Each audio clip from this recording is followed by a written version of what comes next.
Welcome to Luca is a Billionaire, where the only thing I invest in is your answers. You begin by opening Device Manager. Right-click Start and pick Device Manager so you see hardware immediately. Once visible, expand Display Adapters to reveal your graphics card entry. You need the exact model and manufacturer because drivers, specs, and troubleshooting depend on that identifier. Make sure to write down or copy the model string. This prevents installing the wrong driver. If multiple adapters appear, note both integrated and discrete GPUs to decide which one you intend to manage. Next, inspect the driver details so you know current software controlling the card. Right-click the GPU entry, choose Properties, then open the Driver tab to read Provider, Version, and Date. This tells you whether Windows, NVIDIA, AMD, or Intel supplied the driver. Once done, compare that to the latest manufacturer release.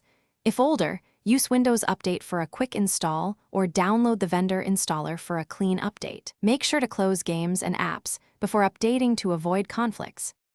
To finish, verify the card in DXDiag and confirm driver changes by restarting Windows. This ensures the system loads the updated driver.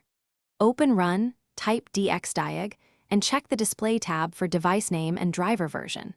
If the card still misbehaves, make sure to roll back the driver from Device Manager or perform a clean reinstall with the manufacturer's package because corrupted installs cause crashes and poor performance.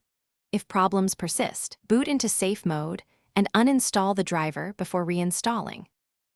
Thanks for watching and please subscribe. It's the best investment you'll ever make.